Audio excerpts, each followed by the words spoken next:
To add in the surface interaction of the bounce, we'll look under the surface interaction tasks and pull in a bounce off surface. We don't really need the friction effect right now because the particles are so small that we're not going to see them rolling for the most part. I want to plug the bounce off surface in right after the emission, so I'll add a port to the ice tree and plug in there, and I'll specify the ground or the mountain as my emitter or as my bounce surface.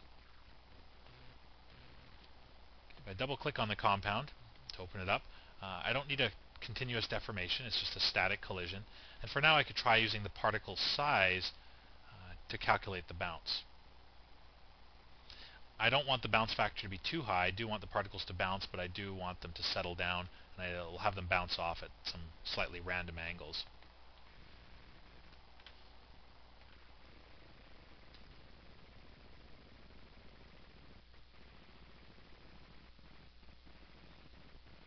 So you can actually see now that the particles are indeed rolling down the side of the cliff face, and they are reacting to the forces that we're using. This late boulder here is actually adding in new particles as we go as well. So there's a bit of friction here. So I guess what I could try doing is increasing the randomness angle and perhaps increasing the bounce factor. On the friction side of things, if I open up the ice tree,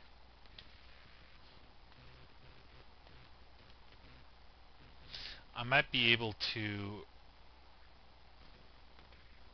open up the emit splash from surface collision compound. I'll tweak it a little bit more. I'll make sure that I'm only emitting particles outside of my geometry.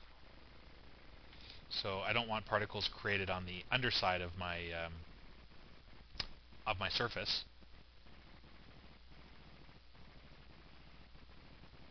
Okay, so we're getting some bounce going on there. And then the particles just seem to roll down the hill towards the end.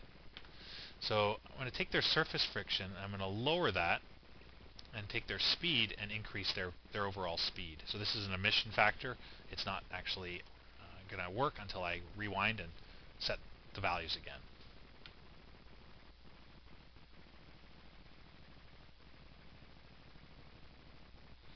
So the particles have less surface friction. They roll down the hill a little easier now. And we have one last boulder kind of tumbling off after the rest.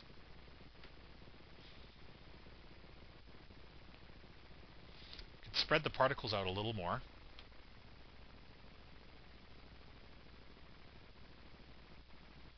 So that when they do emit, they're shot out in different directions. Of course, we could increase the rate of particles to 100,000 particles. We get one last particle kind of, or rigid body rolling down the hill there. And so it looks like we're creating quite a bit of chaos. We reduce the surface friction some more and increase the randomness angle.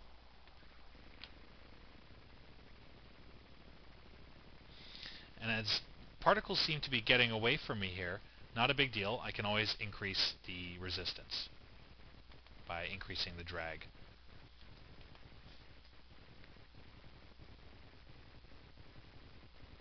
So I'll take that up to about 0.09.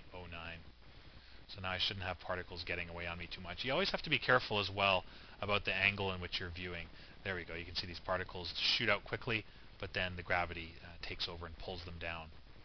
If I want, I can cheat the gravity a little bit as well too. If I double click on the gravity force, I could increase the strength of gravity to pull these particles down a lot quicker.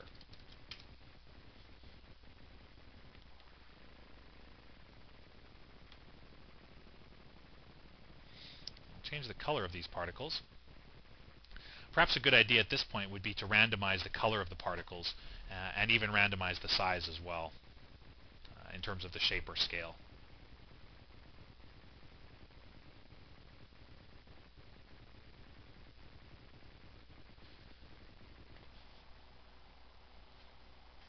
Lower that randomness factor a little bit more, and I'll take the surface friction down just to a fraction.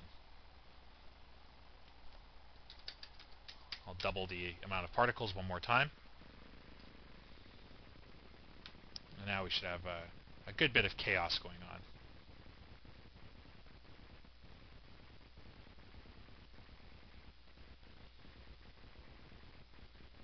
Cool. So if I want to finish off this effect, I'm going to add a random scale to all of these emitted particles. So I'm going to want to set particle scale, so I'll make some room in my ice tree. Just kind of rearrange things a little bit here. I'll look for the set particle scale compound, bring it into my graph, and I'll plug it in right after the emit splash from surface collision. So if my particles have a random size, 0.3 to 0.7, then the scale is going to take that into account, and what I'm going to actually do is get the individual scalar XYZ values before converting them to a vector. So let's look up scalar to 3D vector, so I have my individual XYZs. And then if I use the randomize compound that I used for the size, and I'll copy and paste that 3 times.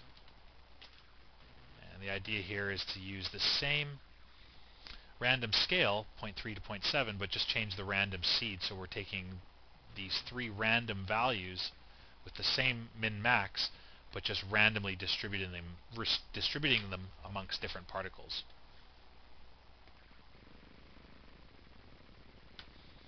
So when the particles actually get down to this area here, you're going to see that there's a lot of different shapes to the particles now. So we've got some flat particles, so there's just a bit more breakup to the particles themselves.